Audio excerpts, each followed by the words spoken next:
copyrighted program created by the Rio Grande Oil Company. Los Angeles Police calling all cars, attention all cars, broadcast 90 regarding a murder. Dansky Kubo, Japanese, was shot during a holdup by a man described as medium height, age about 23, wearing a dark suit. That's all. Rosenquist.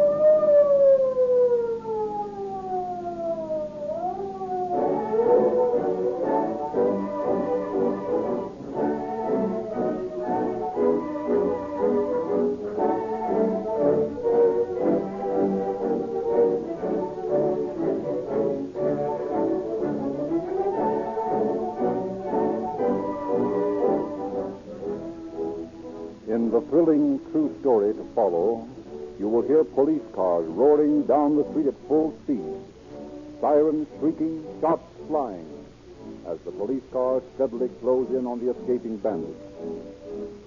These police cars are powered by Rio Grande cracked gasoline.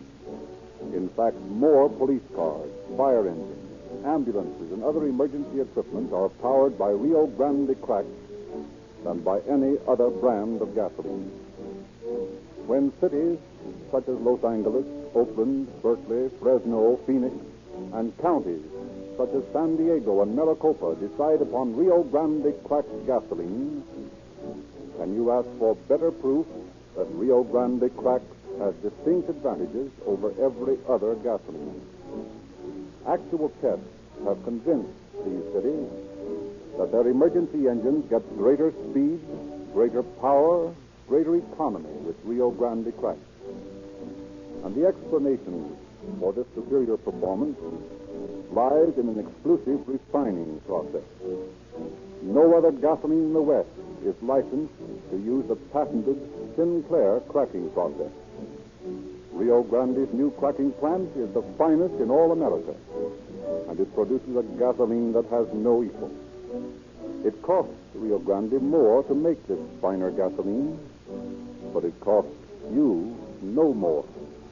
Rio Grande cracked gasoline with tetraethyl added sells to you at competitive prices. The sensational growth in the sales of Rio Grande, its unprecedented adoption by so many cities and counties, is proof that you get greater value for your money at independent service stations featuring Rio Grande cracked gasoline.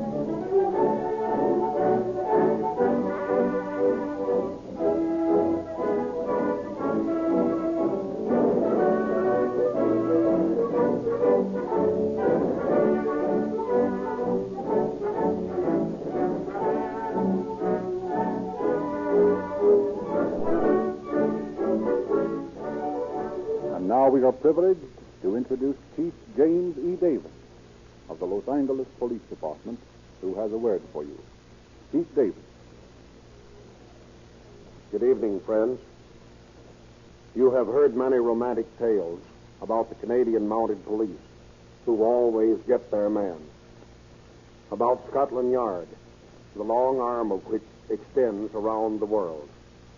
About the Paris Sûreté, where the great Bertillon worked out the modern system of criminology used the world over. It is natural to look upon these distant law enforcement agencies with admiration and awe. The Canadian Mounted has been dramatized by a score of novelists who have painted their exploits in such rosy terms that the hard-bitten Northwestern Inspector of Police could no longer recognize himself. The Paris Sûreté has become a Valhalla of detective gods through the Sunday supplements, and Scotland Yard is literally meat for a legion of authors.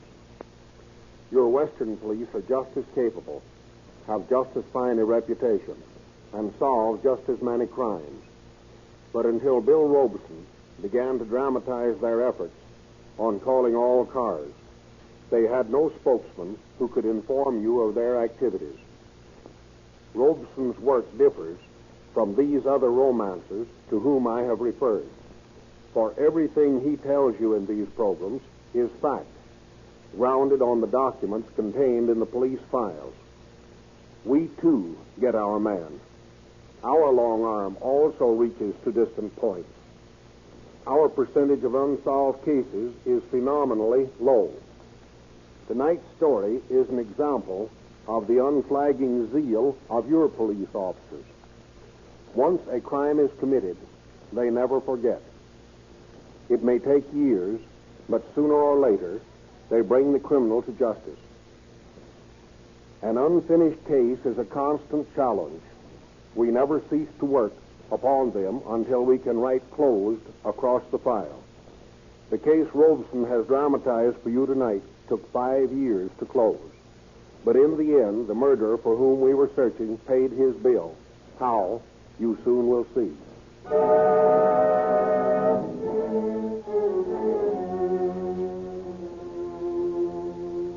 It is past 9 o'clock on the evening of February 1st, 1930. As Dansky Kubo and his wife are closing up their vegetable stand, a stranger approaches. Yes, please. You like some vegetables? Yeah. Give me a couple of bunches of them and carrots. Oh, yes. A very nice salad. Just 1 minute, I'll get... Dansky, look out. Man pulling gun. Please, what It's for? a hold-up. Now get out front of you. Stand out the back way. I'm not understanding. What you want? I'll give you please? 3. 1. You're giving me 3. Two. Please, no understanding. 3.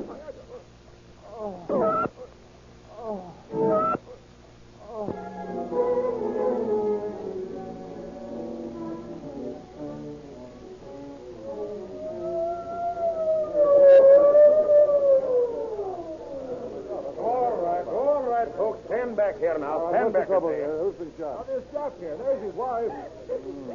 Looks pretty bad. Oh, here comes the ambulance. Are you the widow? I mean wife? Yes, How did it happen? Dansky and me. We're closing up store. A man coming up for buying gas. He's pulling gun and shooting Dansky. What did he look like? American man. He wear dark suit. I see. About how old? Oh, young fellow. Right here. Here's the victim, Doctor. He cut through the stomach. We'll have to get him to the hospital in a hurry. All right, boys. Lift him onto the stretcher. Hey, you go with him, Ed, and see if you can get a description if he comes to. I want to question this lady. I want him to go with Dansky. You can go in just a minute, but first I want to ask you some more questions. Yes, but Dansky needs me. Now, look, the doctor will do everything he can for you. What's your name? Mrs. Kubo. I see. Mrs. Kubo, what happened after this man shot your husband? I'm not knowing. I'm running for help. Neighbor lady, she's calling police. When we come back, man gone. Dansky lying on floor. I see. Is there anything else you can remember? Oh, yes. When man shooting, I feel pain in leg. Let me see. Well, that's funny. Stocking torn and a big bruise, but the skin isn't even broken. You sure you didn't run into one of these vegetable crates here? No, something hitting me. Well, let's see. If you ran this way, you might have been hit by the same bullet that went through your husband's stomach. Would have spent most of its force by then. That's what happened, and the bullet ought to be on the floor here somewhere. Down here and look around. Maybe I can find it. Here it is. 82 caliber lead slug. Well, this piece of evidence, Mrs. Kubo, is going to lead us to the man who shot your husband.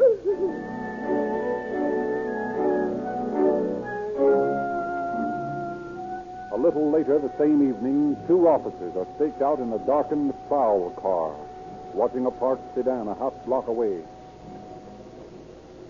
Well, Harry, if that gang of petty thieves is still working this neighborhood, they ought to fall for the stuff we got stowed in that sedan. I'll say. Clothes, a radio, a lamp, and the key in the ignition. Only we got to get there fast.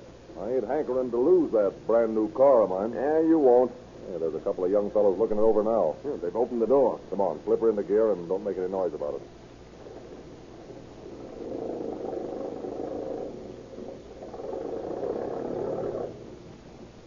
Hello, boys. Going on a trip? Yeah, we're going to Frisco. In that car? Yeah. Who's it belong to? Why, it's mine. Oh, that's mighty interesting. If you'll look closely at the registration slip, you'll find that it's in my name. Oh, but you see, I guess you boys better come along with us.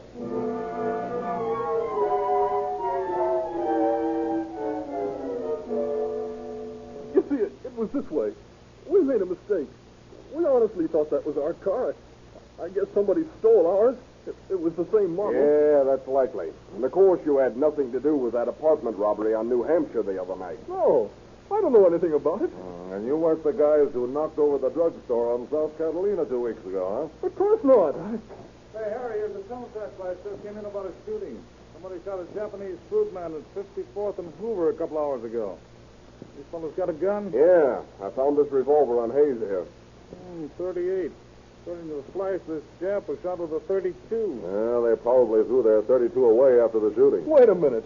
We're not mixed up in any shooting. Don't try to pin that on us.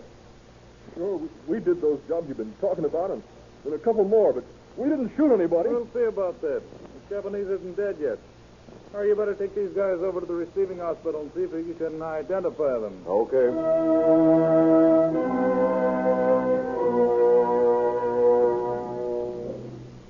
How is he, Doctor? He's in pretty bad shape. Yeah, we think we've got the guys who did it. Will you let us get an identification? Oh, very well, but don't take too long. You come right this way. Mr. Kubo. Mr. Kubo, can you hear me? I'm sitting.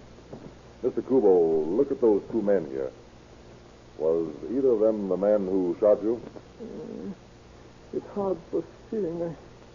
I think maybe he looked like man who shot me. Well, Hayes, what have you to say now? That poor fellow's half unconscious. That ain't no sort of an identification. It'll help, but the rest of the case will build up against you.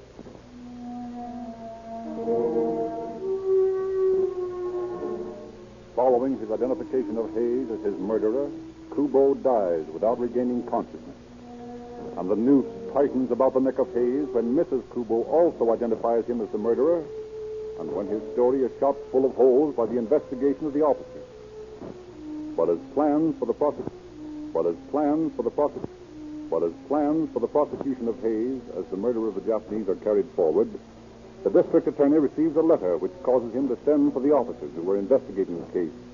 Boys, I just got this letter today, and I thought you ought to see it. Looks like a nut letter to me. That's what I thought when I first read it. It's crudely printed in an effort to avoid handwriting identification.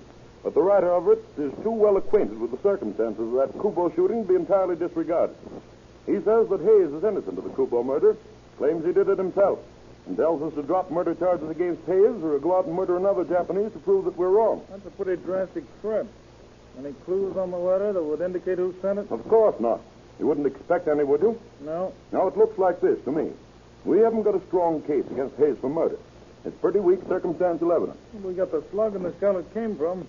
Moxley, the ballistics man, says it's an old German type used during the war. And you haven't got the gun that fired it. No, that's right. Okay. You file this letter away with the slug and the shell, and look for that gun. I can send Hayes and his partner to San Quentin for burglary on their own confession. But if I prosecute them for murder, I may lose the case, and from what the writer of this letter says, you fellas may have another Japanese murder on your hands. Our duty is to prevent crime as well as to solve and prosecute it.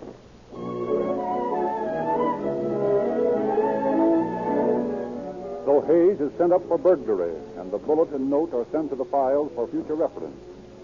Nearly a year passes. Then, late on a rainy New Year's afternoon in 1931, radio officers Heacock and Aiken are cruising through their district when an approaching car attracts their attention. Hey, look at this car coming this way. Yeah, what about it? Well, his bumper's dragging and one of his headlights is broken.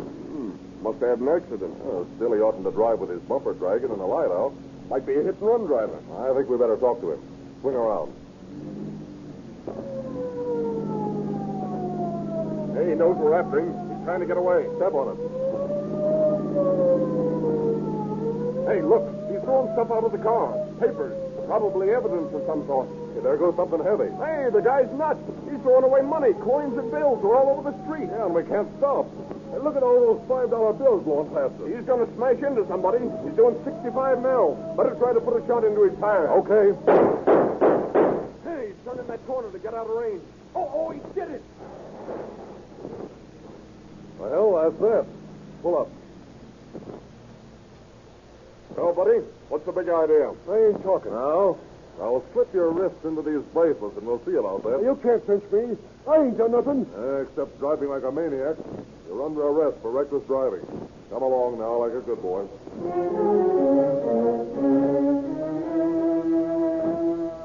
What's his name? Well, according to the registration slip, Sergeant, the car belongs to John E. Healy. Is that your name, buddy? Pull up. Well, buddy, what's the big idea? I ain't talking. Now in. Palm tree and slid down. Hey, down there, stop. Stop or I'll shoot. Why don't you shoot? Do something. Pipe down. I can't see anything. Be quiet. Maybe we can hear him.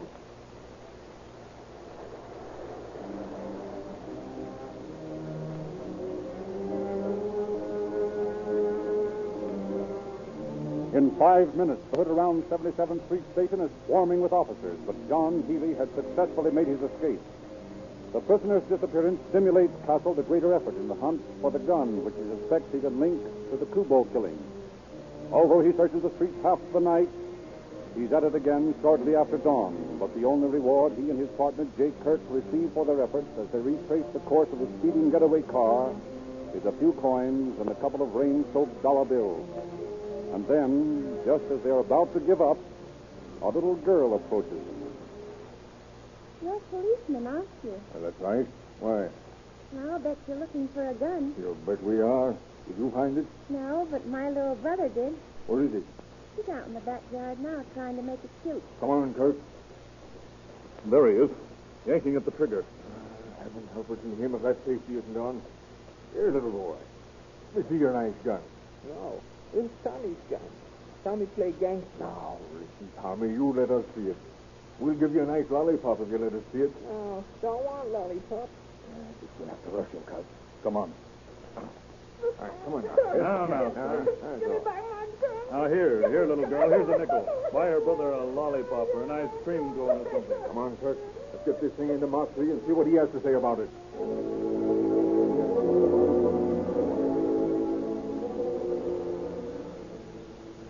Well, Moxley, what about it? This is the same gun used to kill the Japanese Kubo. I fired a bullet from this gun and checked it against the bullet that killed Kubo. They matched exactly. You don't see many guns like this these days. They were used by the Germans during the war. I've asked the factory to trace the owner for us.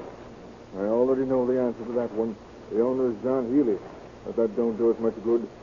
We've taken out his house, but his tenant said he didn't come home New Year's night. He's probably skipped halfway across the country by now.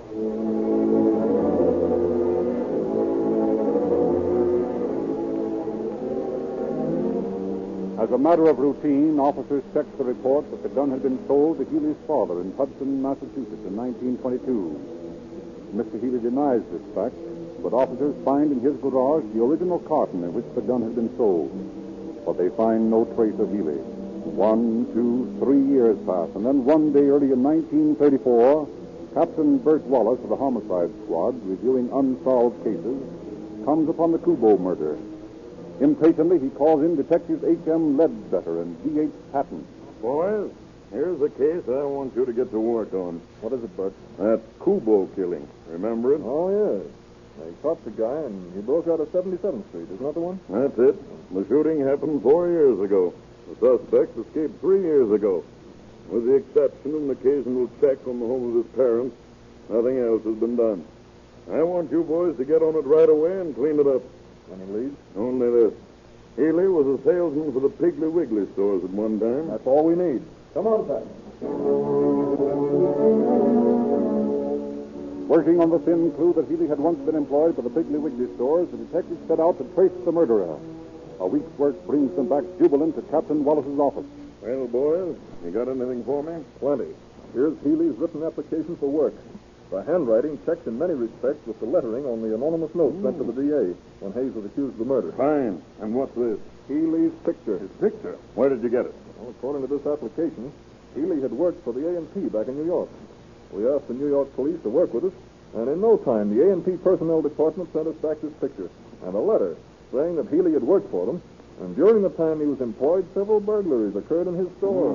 They're convinced he pulled the job himself. That's fine. This picture will be a big help. Get copies of it made. Send a circular to all chain stores and police departments in the United States.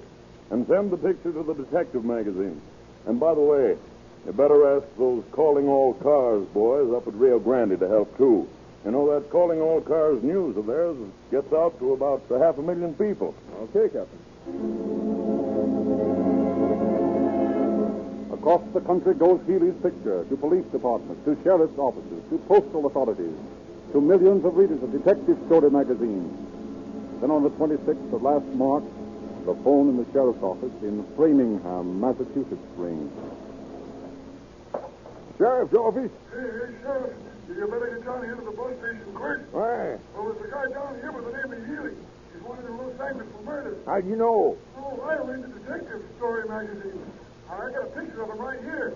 You better hurry. He's going to take the 10:15 bus for Boston. Okay, I'll be right down.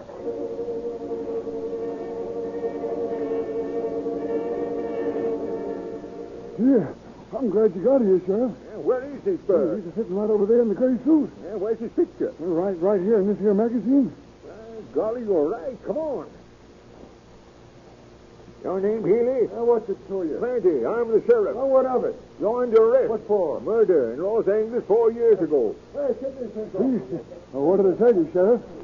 Hey, do you think you can make me a deputy? I have been studying how to be a detective at correspondence school. I don't know about that. Drop in and see me sometime. Sure thing. I'll be in tomorrow morning. Come along, you.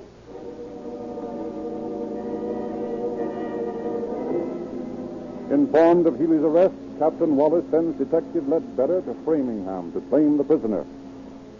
Oh, sure, Healy. This attitude of yours isn't going to get you any further. You guys can't frame me for a job I didn't do. We know you did it. Yeah? I don't know better about that job than you do. Turn me up, Forge. Never even get me out of Massachusetts. I think we got a good enough case to extradite you. Yeah, well, I gamble you ain't. Well, suppose we aren't able to extradite you. What then? Well, that's that. No, it isn't. We'll go right on working on your case. We'll build a stronger and stronger file of evidence against you, and we'll never let you out of our sight. Sooner or later, we'll arrest you again. We'll attempt to extradite you again.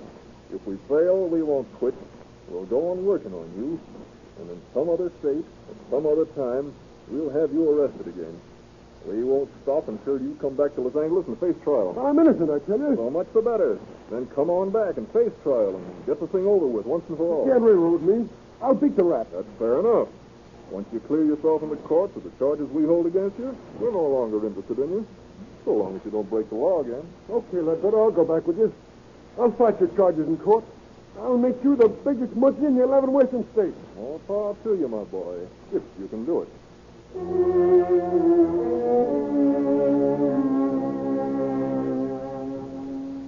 Back in Los Angeles, Healy maintains his arrogant attitude of braggadocio. He refuses to make a confession, and when he finally obtains a counsel, refuses completely to talk.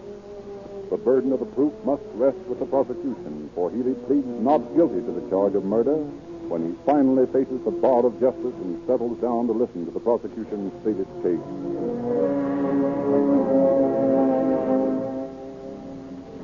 Yes, I am thinking positive.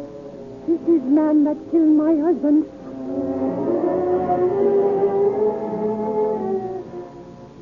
I have for employment already admitted into evidence, and also from the questionnaire filled out in the presence of Captain Wallace. At this same time, Captain Wallace asked the accused to print some of his answers. The accused complied, and these printed answers afforded an excellent opportunity for me to compare the printing of the accused with the anonymous note addressed to the district attorney at the time of the murder. In my opinion, all these samples, both the handwriting and the printing, have been executed by one man, the accused, who is known as John Healy. If the court pleases, the photograph to the right of the exhibit is an enlarged microphotograph of the bullet which killed Mr. Kubo. The one to the left is an enlarged microphotograph of a test bullet fired from the gun thrown away by the accused when he was escaping from officers on New Year's Day, 1931. This gun, we have already shown, was purchased by the father of the accused, and the original carton which contained it was found in his garage. Observe carefully that the ridges and cuts in these two photographs are identical. So much so that if the negatives of the two prints were placed one on the other, the resultant print would be identical with these. There can be no doubt in my mind, nor should there be any doubt in the mind of the court, that Healy's gun is the murder weapon.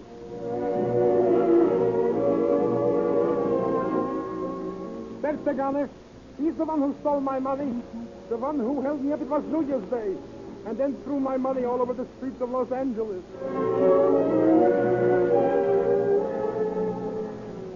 Seamus, Evans, it sure looks bad, doesn't it? Yes, it does, John. I didn't think the Bulls had all this on me. I'd never come back here. I don't think you can win. You don't? What are we going to do? I don't want to stretch for this. Jimmy Evans, do something.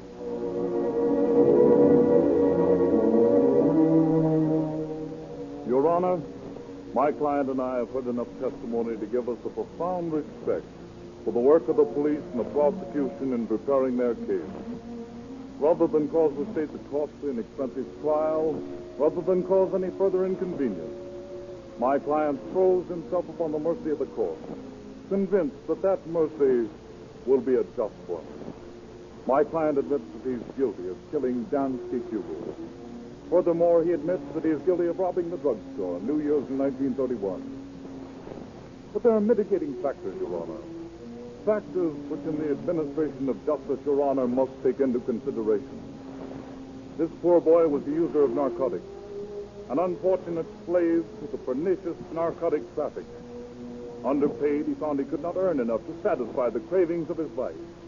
Desperate, under the influence of narcotics and needing more money for more narcotics, he attempted to rob the Japanese vegetable man. It was not his desire, nor was it his intention to murder Dansky Kubo. But out of his mindless cravings, he became frightened when his victim misunderstood his command, and involuntarily he pressed the trigger. It was an accident, Your Honor, not murder. Consider another fact, Your Honor. This client of mine is not a hardened criminal. When he learned that an innocent man was being accused of his crime, he was so stricken with remorse that he wrote a letter to the district attorney, which effectively cleared the falsely accused man. He didn't have to do that. Had he been a hardened lawbreaker, an enemy to society, he would have kept quiet and let another man pay for his missteps. Had he done this, Your Honor, he would not be in this courtroom today. But my client is not that sort of person. He is upright, of sterling character, of good family. His one mistake was his craving for drugs. In throwing himself upon the court's mercy, my client asked clemency in the verdict that Your Honor sees fit to impose.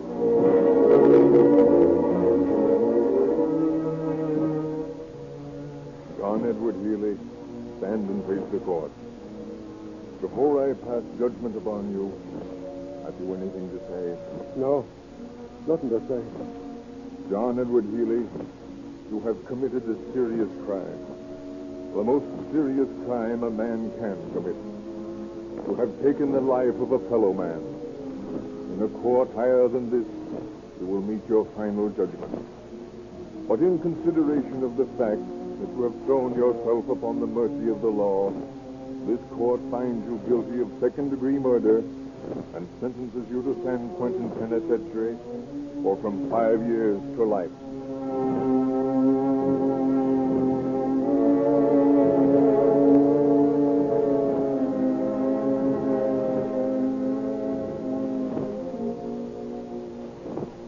And it is to be hoped that the parole board will not be so moved by sentimental and political influence that they will set this murderer free in 8 or 10 years to prey once more upon society. For every prisoner released from San Quentin, your 2 lakhs parole system makes the work of your policeman that much harder, causes him, in many cases, to have to do his job all over again. Life and property will never be as safe as it should until greater care is exercised by the parole board in releasing prisoners who have not yet paid in full their debt to society, who have not yet learned fully that crime never pays. Thank you, Mr. Davis. Police cars travel city streets and roads nearly 24 hours a day, crawling along for hours and jumping to top speed to answer emergency radio calls. What an ideal testing laboratory for gasoline. The police cars operate over the same roads you travel, meeting the same traffic conditions. Accurate records of police car operating costs are kept by most cities. And tests of many brands of gasolines have led to the adoption of Rio Grande cracked as the official gasoline.